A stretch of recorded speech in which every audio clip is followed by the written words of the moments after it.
Bush Skills, a look at life in the bush earlier this century, retold by the remarkable characters who lived there. The sharper. You sharper. Oi, oi. The following scenes depict a various range of skills as practiced as part of life in the bush in bygone days. They're being demonstrated by the few remaining older people who know how. When they go, these wonderful skills go with them.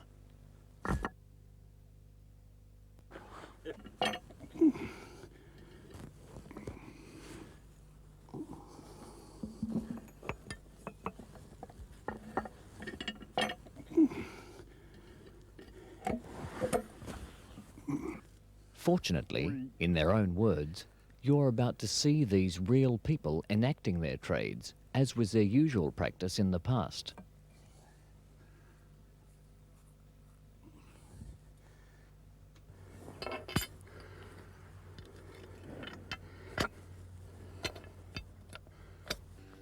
Back.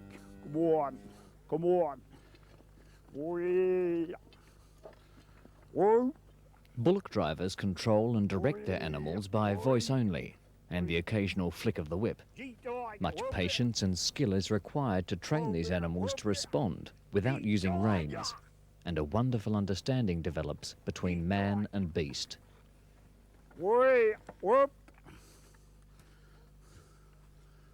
Whoop it, spot, back. Whoop it, G-Tiger. G-Tiger. Wait, more bounce. Me, wait, me. Sharper. G-Sharper. Wait. Once the bullocks have pulled a suitable log to a convenient working place, it can be split for use in the construction of a post and rail fence. It depends on the log, how good a splitter it is, but you split it from the small end and you split it from the top, get a split right through the end of the log, and you keep on following from there. You must put wedges in the bottom to open the bottom of your log, because that's laying on the ground, you can't get at it. So you've got to get the bottom open and then just follow along with your wedges.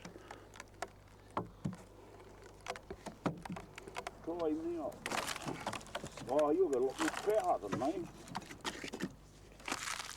From then on, you've got your log in two halves. Beautiful job. Then, all through your log, from when you start on your log, you halve your timber. You keep on halving your timber till you get down to the finished object.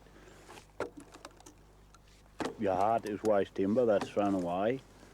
So you're allowed to stick your axe in there. If you stick it in on the outside of your log or anywhere, you'll damage the timber. Then when you split it, it comes along to where that axe mark is, and instead of going where you want it, it'll probably follow that axe mark.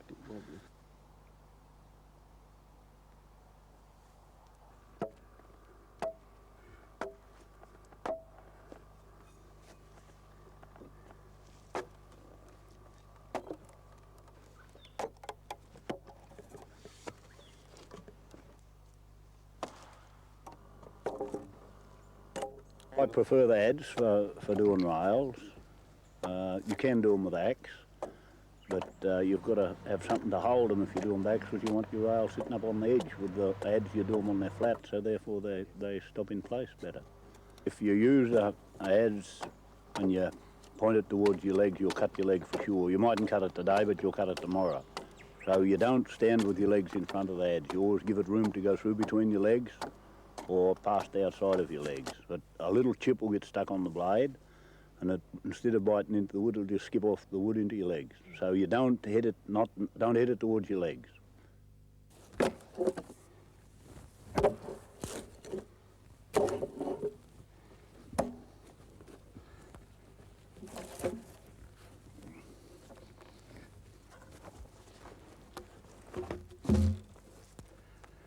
I think that'll be a good fence post for a rail fence.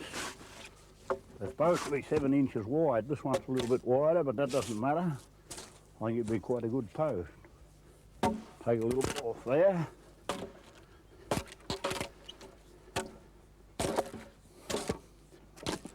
That's right, he's not much over 7 inches, that's what he's got to be, so I think he'll be quite all right.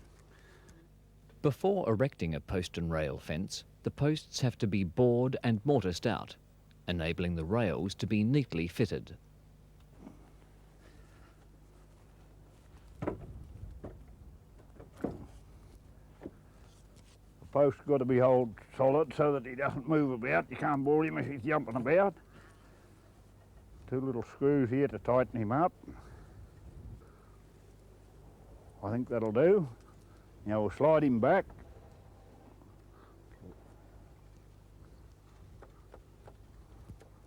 Right, now this auger goes in here. This is a 2-inch auger. Goes in there.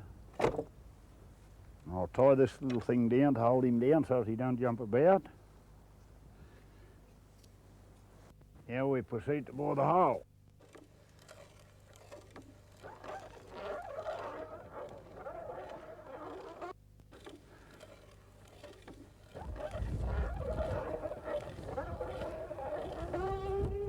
We're through.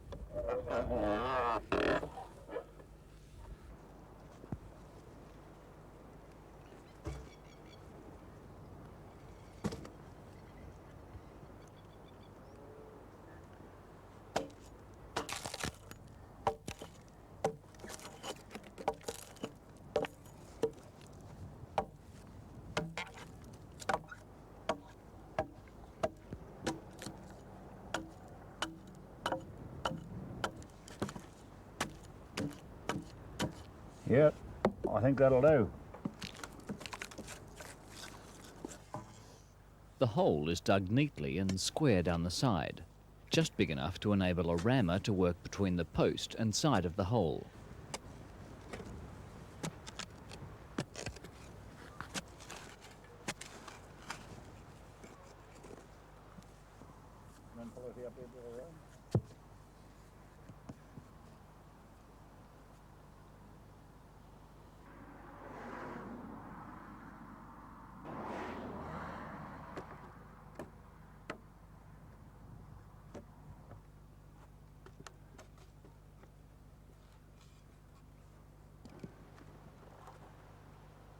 You all right? Shove your post a bit. Whoop. Oh, why not? Right. That's got him. Yep. All right.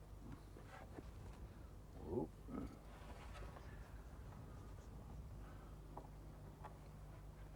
Oh, and shove your post a bit. Yep.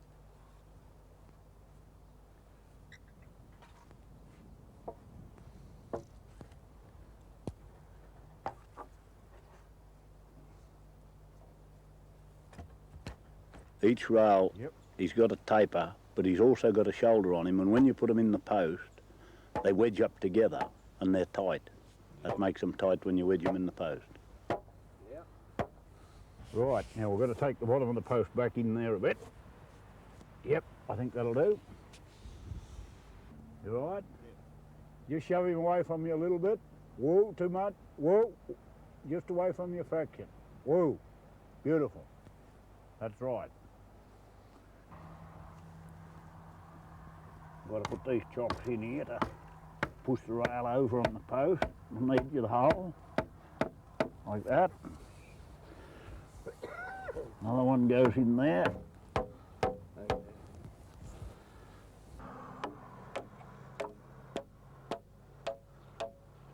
Now, these chocks that I've driven in from the back are to push the rail over on this side of the post so that it lines the post up so as the next rail will go in that hole and it will be in line. It won't have a twist on the post.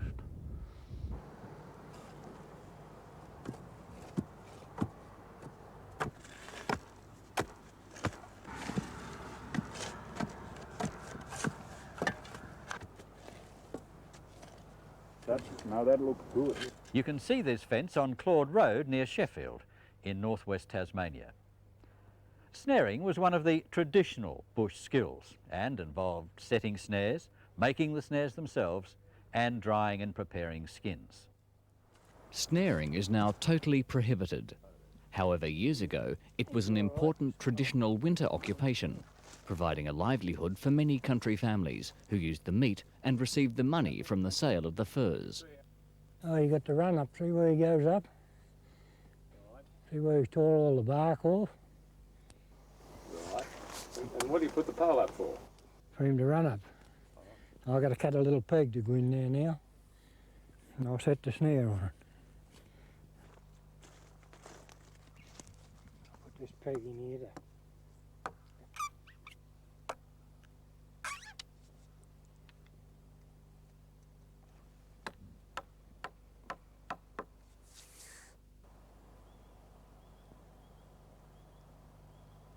you open you have a split in the top of that peg. You open it and jam the snare in there tight. That's got to be tight in there, so as when he hits it, it'll go around his neck. And you have him about 1.5 inches off the pole here, so as his chin just goes over it and you get him with the neck. And then you this tie, that's 2.5 inches, and it don't matter how cold your hands are or how frosty or anything it is, it's always easy undone. There's a good run there. I'll set him. Couple of teeth through here. I'll get a springer here. I'll get a couple here. I'll set another one. I'll have him too. Everything is made up on the snare line where possible. However, sometimes the springers have to be carried quite a long way when suitable tea tree is unavailable nearby.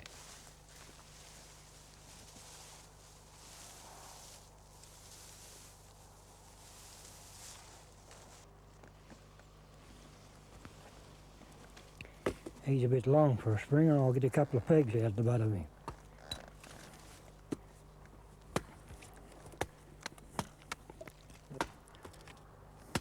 I always like tea tree. They won't stop bent when you get the weather on.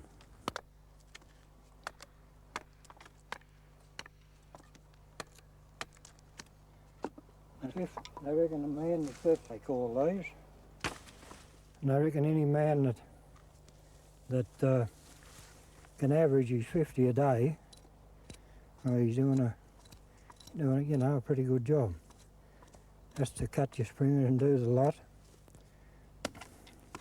I'll cut a treadle out of this for a foot snare.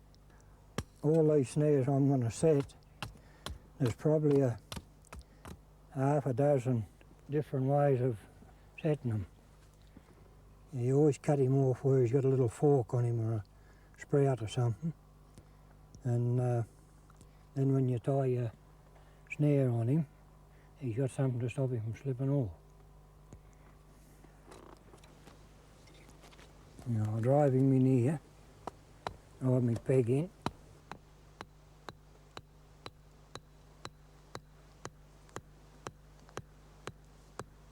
It's pretty solid too.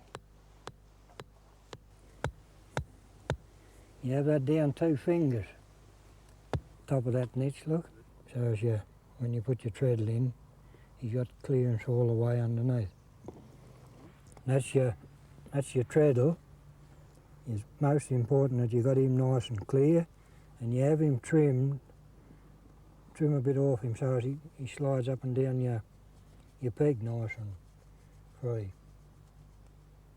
That's your button string. That's your snare. You put him out, set him out around he goes out around there. Set him out on the ground like that. And you always set those where there's something on each side of that. So you jump there, and he jumps on your treadle next. That's how he gets caught. Now this is your springer. It's most important that you have him nice and solid in the ground. I'll bend him over. He goes right over onto the top of this peg.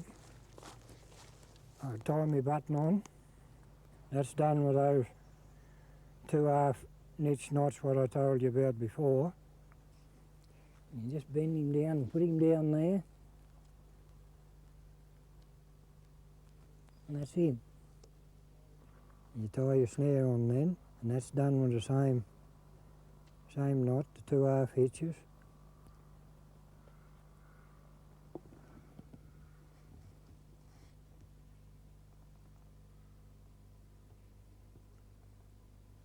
And you just make sure that snare's spread out nice and clear on the ground. When the root comes along here, and as soon as he lands on that, it releases the button. This is a real kangaroo snare. He's no good for anything else. He's got a split in the top of him. Open him with your axe. You jam your snare in him, and it's important to have that tight. So as when he hits it, it's tight enough to run up on him and hold him. This is your drag. You got to have that something pretty solid so as he can't drag it too far away. That's the tail of your snare, that, off the wire. Call that the tail, and that goes onto your drag. And you got him. And he just goes straight through there, and that's it. This is what you call a cowbell necker. I reckon he's the best snare that was ever invented. He's sure, and everything what goes along, he'll catch it. I think I might be in trouble here with a stone.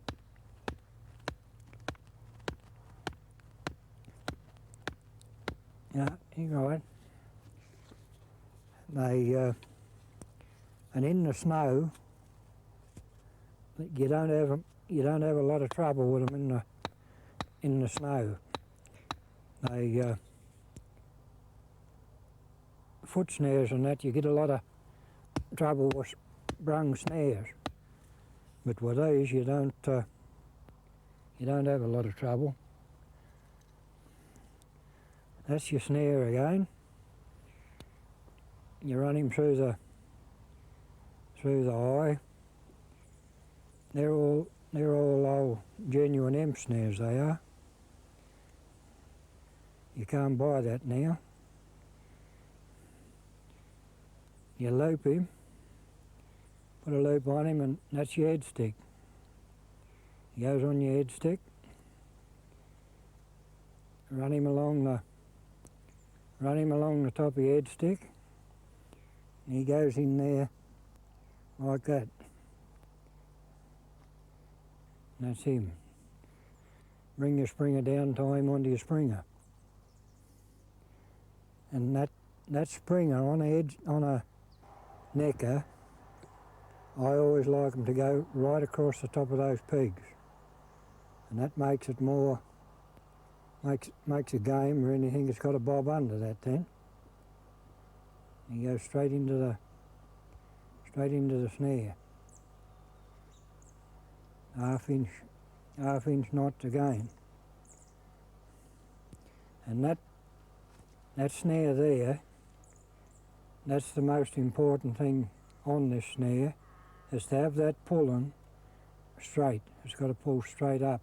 If you got him back, pulling back or pulling that way, he'll spring himself.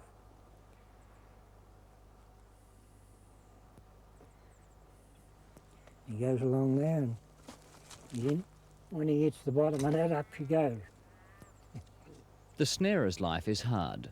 Daytime tending the snares, usually 2 or 3 lines of several hundred spread over many miles. In the hut, a fire burns on the earthen floor to help dry the skins. And time is fully utilised in the evening, preparing meals, taking down the dry skins and pegging out the green ones.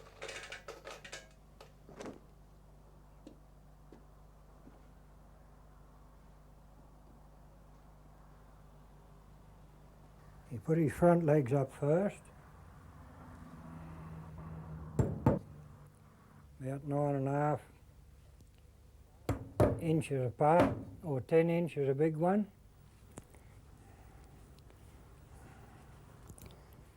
Then his back legs, That's got to be straight.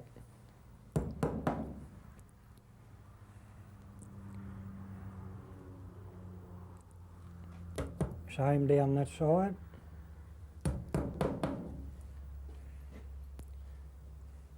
And you just square his sides up.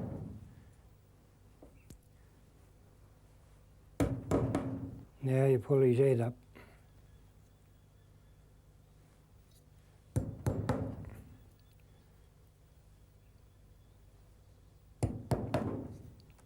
By doing that, you don't give him a real long, skinny looking head when he's dry. The main thing with them is not to have them real tight. You stretch them, you open the fur up, spoils the thickness of the fur. Put one end of his tail now.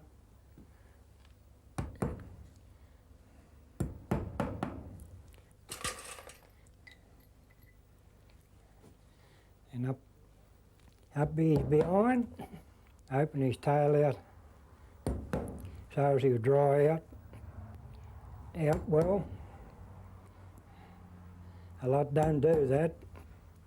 They turn their tail inside out. A lot of buyers years ago, they wouldn't buy them if their tails wasn't pegged out like this.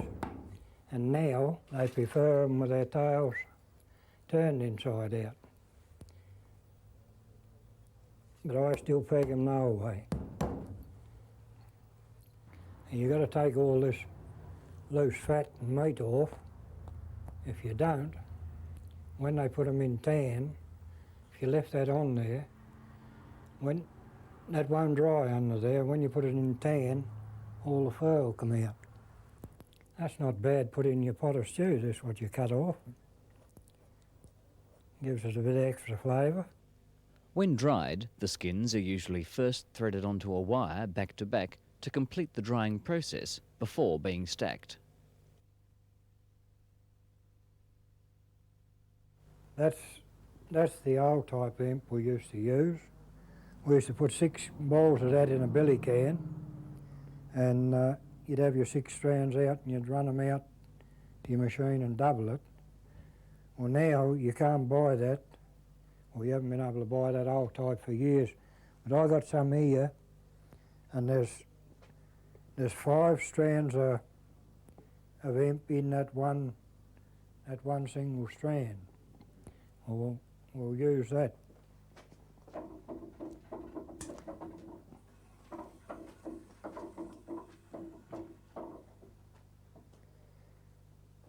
Righto, Ned.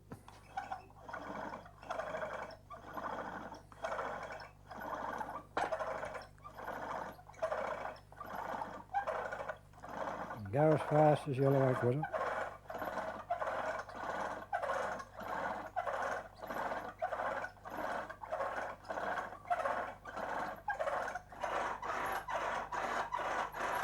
Hello.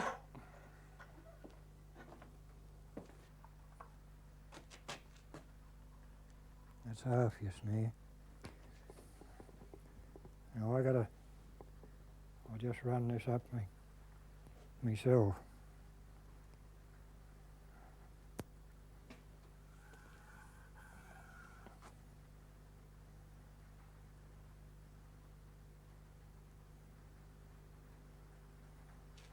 Tie a knot in that end of him.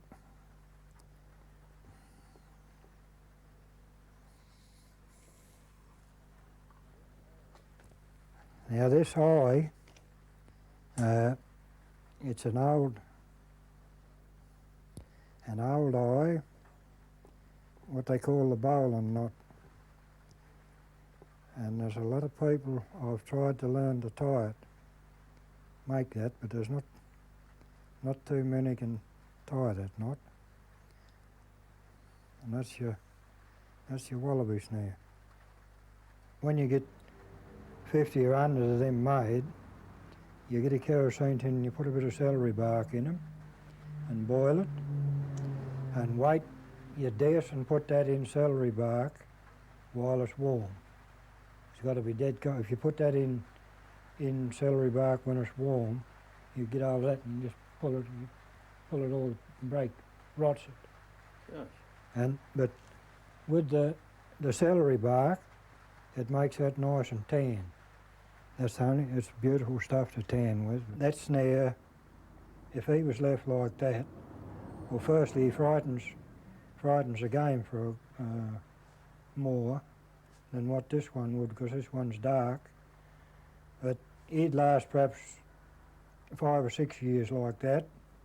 Well, this one, you'd get 14 or 15 years out of him being tanned with the celery bark. Wire and hemp snares were also made in the snarers' huts at night time. Coils of brass wire were purchased for this purpose. The gauge and the number of strands depends on whether the snares were used for catching kangaroos or possums. Brass is ideal because it's soft and pliable and doesn't break every time it's kinked. You just twist them around and out, and then they'll roll in when you start to spin it.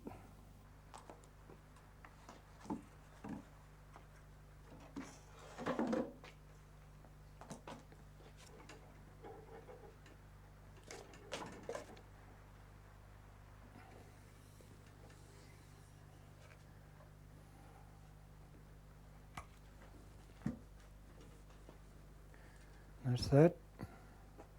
You just twist that around, that loose stuff.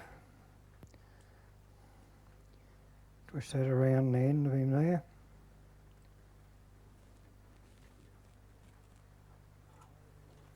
The eye's already made in him.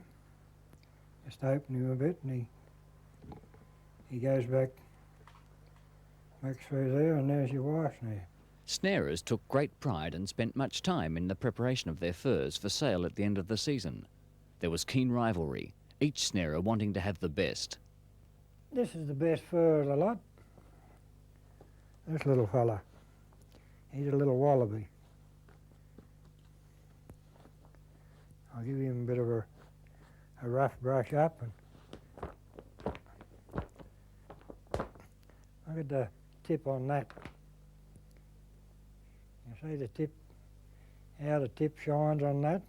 That's the best fur in the mountains, I reckon. Look at the pelt on it, how clean the pelt, that side, the pelt is. That's a fur. That size was always classed as a fur. When you got bigger than that, well, then went as tanners. The best possums we used to get in there years ago was in the end of May. They start squeezing in the rocks and in little holes in pine trees and that, gum trees, anything they can get in, and when they squeeze through that into a tight hole, they take all that tip off. They look rough then. When you put your fingers in it, look, you bury your fingers in his fur. He's not a bad little possum for lowland. He wasn't caught away up. There was no poaching and buggering around on one another's runs them times. You all knew where their boundaries was and used to set right to the snare. Take the game out and one another's snare and hang up in a tree. They spend hours and days after they come out of the mountain brushing them up and, you know, cleaning them up and making them look nice. By gee, it's paid too. Merv and Bill Yude are names well known in Tasmania. In fact, between them, they've won most of the world's chopping championships. Here, they demonstrate how to square sleepers using the broadaxe. Squaring sleepers on a contract basis was one way of earning a living and was widely practiced some years ago. It was done in the bush and didn't require any expensive machinery. All that was needed was a crosscut saw, axes and maul and wedges, and sometimes an old tractor to pull the logs to a convenient place to work.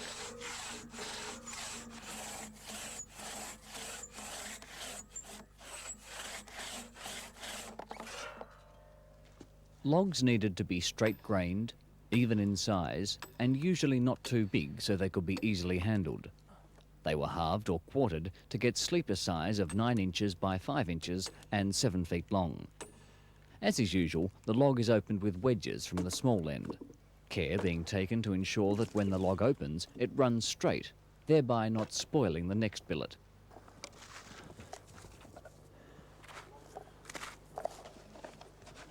I'm just getting a bit of black here to make a paste, you see, to make a line up the sleeper. And we use a string line, that's the string in there, and that'll soak the black in like a chalk and makes a fairly good line. And that's the old way of doing it, you know, in the bush. Yeah, they've always done it that way. I'm just marking the sleeper out, the square of it. It's 9 by 5, you see. And chalk it out, and then we put lines on it to get our angles up the sides and the flats. One old skill practiced was the way the sleeper was actually marked out ready for squaring. The end was first marked, usually using a block representing sleeper size, and then 2 pieces of string soaked in a mixture of charcoal and water were stretched tight from end to end, lifted and let go to spring back, clearly marking the correct dimensions for squaring.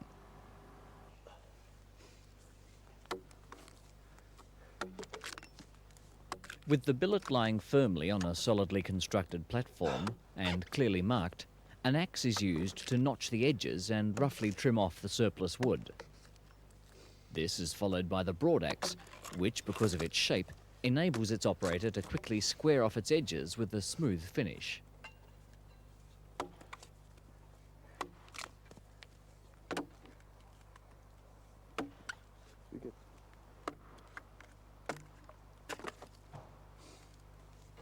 The broad axe is longer and flat on one side, which holds it into the wood.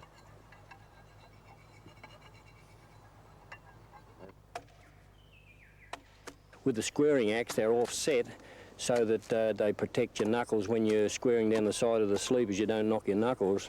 They're sharpened like a chisel, you know, ordinary chisel, and that's to keep your sleeper nice and square. And they got a 12-inch blade on them, and when you hit, once you get your eye in, you hit, you cover quite a bit of wood in a straight line. Nowadays, the old trade of squaring sleepers in the bush has faded out, and broad axes have almost become museum pieces. Bill Yude's specialty in competition chopping is tree felling. Aged 54, he has won the World Championship in Sydney 9 times and the Australian Championship in Melbourne 19 times. A truly remarkable achievement. You know, the bush is full of many wonderful characters, and this man is one of them. Alf Waters has lived a tough life in the bush, but nevertheless has taught himself many skills, one of which is playing the piano accordion. He's also well known as a hut builder and shingle splitter, and over the years has given many demonstrations at shows all over the state. Alf and his brother falling a King Billy pine tree 8 feet in diameter and 45 feet to the first limb in 1934. Alf holding an axe he made from a bulldozer spring. He also made the handle. Cutting a foot block with a homemade axe at the Chudley show, aged 85. I'll show you what you do. Look, there's 4 strands. Right. Down to there. Right. Where? Yes, down to there. Right. Well then, that leaves them strands strong. Terrible lot of whips break here. That's the weakest part, and it's up near the handle where they've got all the strength on them. Mm-hmm. Well, instead of making fine strands, I put 4 strands in, plait the 4 down to there, and then I split the other strands, the 4 strands, and that makes 8. Ah. Well, then I've gone on with 8 strands, as you can see, look. Yeah. And then I get down to about here, I'm down to 6 there. That's where I drop, down to 6 strands. Then I come well down with 6 strands. There, I dropped to 4 there. Oh, never. Now, how do you... And that leaves your tailier strands. Now, you've got those little thin strands, and you eat a bit of grit or anything. You know, like a strand of cotton or saying this, and you eat a bit of grit, anything a bit sharp, you'll cut a strand. When you cut one strand, you've got to unplait the, or well up past it, to join them back in again. To Slice another one in? Yes. Yeah. When I cut that out, I take the hair off, cut it out in 4 strands, I take the air off it, I put it in water, cold water, and I soak it for about 12 hours, 12 or 14 hours or something like that. Then I take it out and I got a block and rope out there, and I stretch every bit of stretch that's in it. Then I dry it.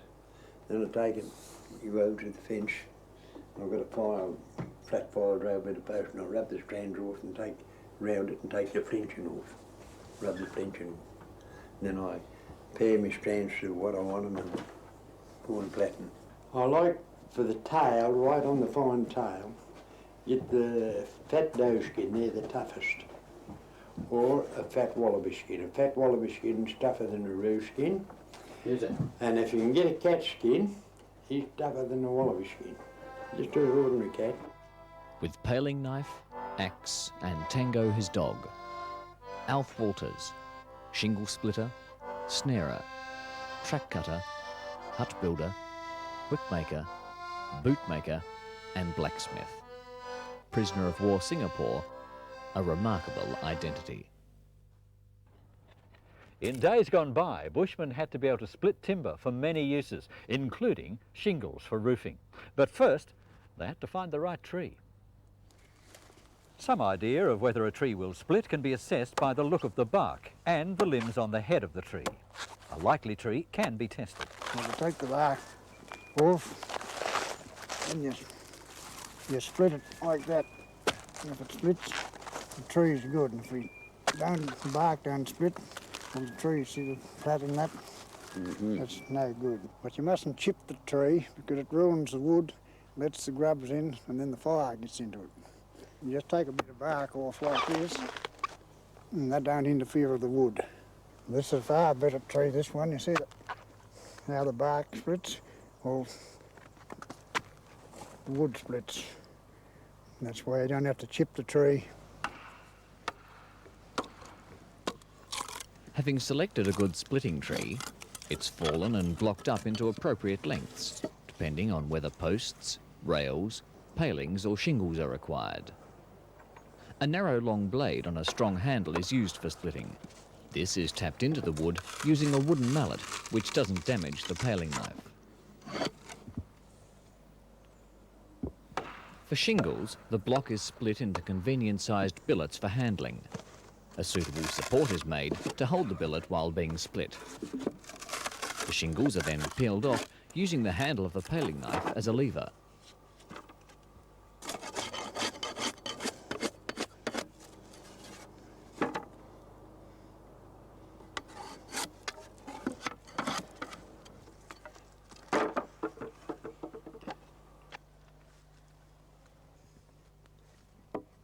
Seven-inch paling, what they used to use to put on the houses in the early days, like weatherboards they do now.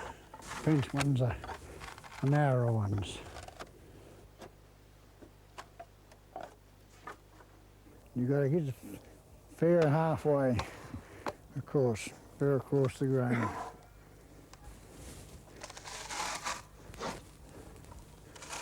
See how he's going a bit that way, you bring him over and put the weight on the other side.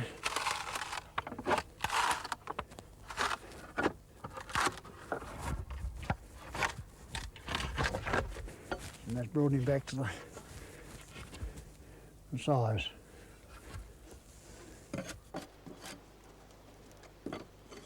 Just straighten them out, they've got a bit of a twist in them, and we straighten them and put a weight on them, and that flattens them out straight.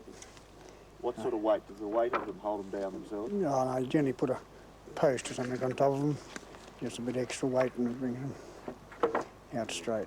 Do they have to dry out now or before they can be used? Yes, all the better. A lot of people put them on fresh, but they're better left to dry out for so long.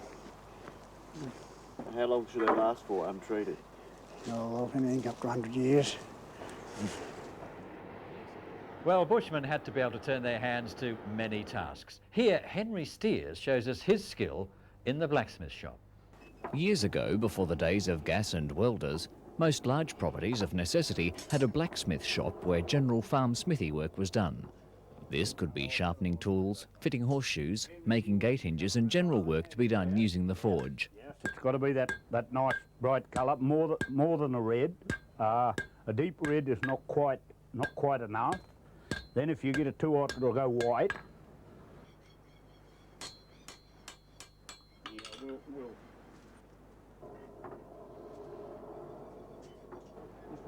The welding heat is just before the burning.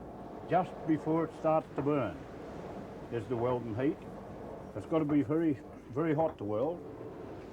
When your iron's on the point of melting. See that stuff flying off it? Yeah. I'm hoping it'll be a juice harp. A juice harp is an adjustment for a chain. A lot of the old bullockies and horsemen used them. And they're really, if you're in amongst bullocks and horses, they are an essential piece of equipment. So that's what I'm going to try to make, but it might be like the old Scotsman. The bloke walked into the shed and he said, "What are you making, sir?" And he said, "Well, I don't know," he said. "It might come to something," he said. "It might come to an axe or it might come to a mattock." So he said, "I'll have it for whatever it comes to." So that's ready to weld. I think I'll add a little bit to my fire. That's charcoal. Nearly all the blacksmiths use coke, but I find with charcoal it gives you a good clean fire. You can weld with it. You'll get a lot of clinker that comes off the coke or the coal, and that gets in your fire. And if you get that in the bottom of your fire, you can't get anything hot. That takes all the heat out of your fire. So you've got to make sure that you've got a clean fire and keep poking that out if you get any of it in there. I make it in a 44-gallon drum. With get a bit of good dry wood. It's got to be dry, stringy bark or peppermint, and cut it up so it will go in a 44-gallon drum, and burn it. You have a hole in the bottom and the top open. Then you let it burn till it comes to charcoal, and then I have a lid I slap over the top and I upend it and seal it off. Then seal all the holes up with clay. And that puts it out.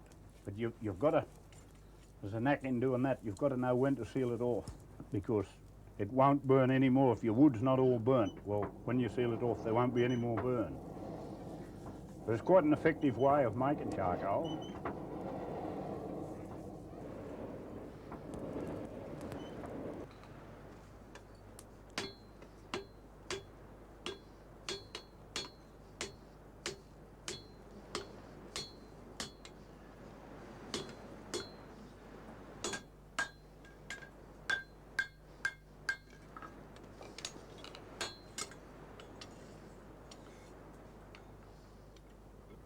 A little bit more closer together.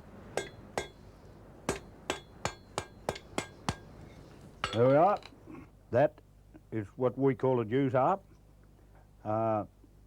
It's an adjustment for a chain used by the old bullockies and the old horse drivers. It was an essential thing. You see the chain fits in there like that. There's no way that it'll let go. So therefore, it's essential to have one of those. If you go in the bush without it, you won't do much good. Henry demonstrates what the sparks do when iron is overheated and burns. When it burns, you'll see them little three-cornered sort of sparks coming out of it, and that's when you burn it. Well, that's ruined your piece of iron if you burn it. Ruins the texture of it, and it's not much good for iron that's been burnt. It's not much good for anything really, not after that. Peter Carter is another bushman with many talents and shares his knowledge of smoke drying skins and prospecting. Snarers' huts were in the high country, where the animals had the best furs to withstand the inclement winter weather. To get these good furs, the life in remote camps, which were the winter homes of these men, was a hard one. They worked in extremely severe conditions, demanding tremendous stamina and perseverance, at times taking human endurance to its limit. To peg the skins out on this here, light a small fire, not a big fire, but have plenty of smoke coming from it, and it smoke dried your skins. And then after you've got them 3 parts dried, we'd take them off and put the skin down, the fur up, hanging on these, flat for a few hours and they'd dry them. They would finish drying them, smoke dry them. And it kept more weight in the skins too when you went to sell them. And when it came a fine day, a real fine weather, it'd been about the second week in August, and it come a nice fine day, you got them all out in the sun. And it kept out up, flicking them, and get them right up to the best. They look the best.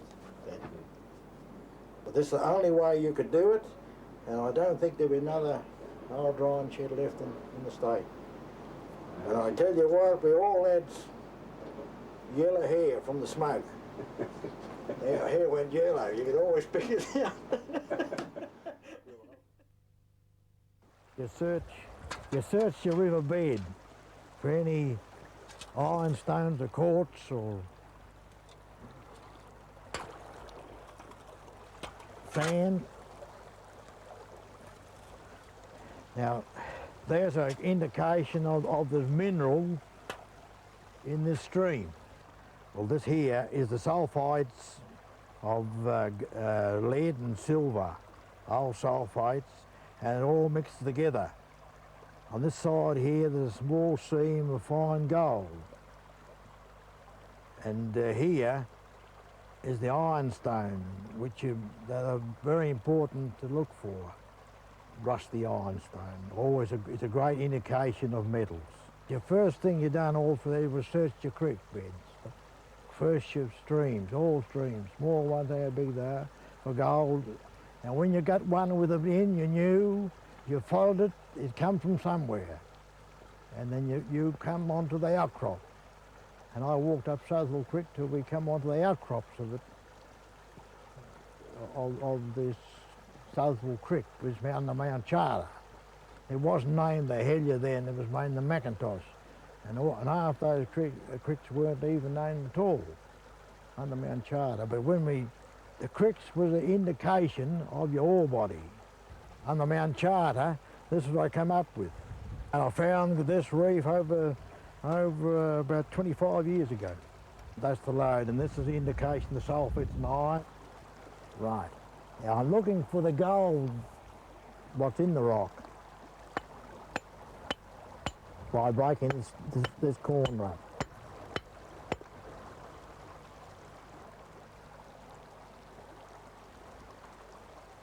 Traces of little small fine gold in it like pepper, very, very alluvial. And you crush that up, you get a nice lot of gold out of it.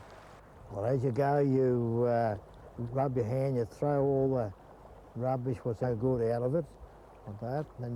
Then you work your way, look, so you just let that run out very wet, and you do it again. And the heavy metal will always go to the bottom of your pan. The metal was no good, will just go straight out.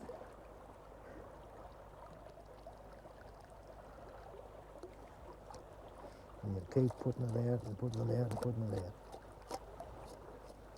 The metal stops on the corner, it won't leave the pan, all the rubbish will. And there's your fine, real fine gold right in your dish. And there's the silver lead. Many remarkable characters lived and worked in the high country, including Peter Carter's father, Maff. His friends erected this memorial which highlights his many talents. His hut is nearby, and this scene reflects the typically harsh winter conditions he would have experienced in the high country. In these extreme conditions, stockyards were built out of the heavy logs available. Many miles of chock and log fencing were constructed by hand in the same manner, using lighter timber. A group of old bushmen reminisce around the fire, swapping yarns and offering good advice before demonstrating how to build one of these stockyards. See how that axe is sticking in that log? I want to always see it sticking in there. I don't want it laying on the ground. I nearly cut a bullock's foot off once, you know. The bottom log is pulled at the site by bullocks and then rolled precisely into place using a cant dog. To build the panels up, chocks have to be cut just long enough to cross the logs at the end. These in turn are notched with an axe to allow the next log to drop into place. Chocks are generally cut with a cross-cut saw, and two men are able to lift them into place. That's right. Rolling chains are placed under the ends of the logs and hooked back onto the bullocks. Forward motion by the bullocks will roll the log up into place. That'll be right there, Al. Yes, it'll be right.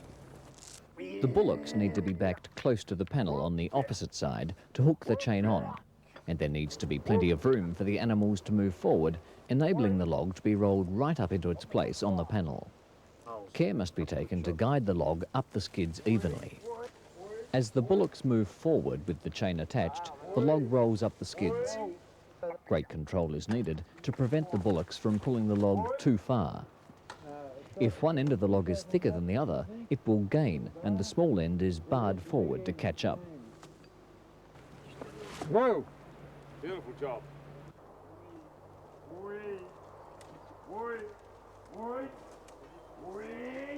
Bit further.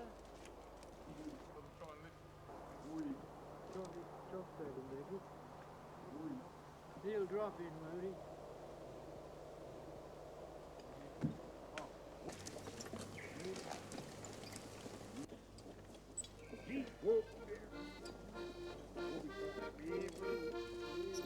Many of these bush skills are sadly no longer practiced, but this video helps to keep the spirit and traditions of these legendary characters alive, and as a tribute to them, their lives, and the skills they've shown us.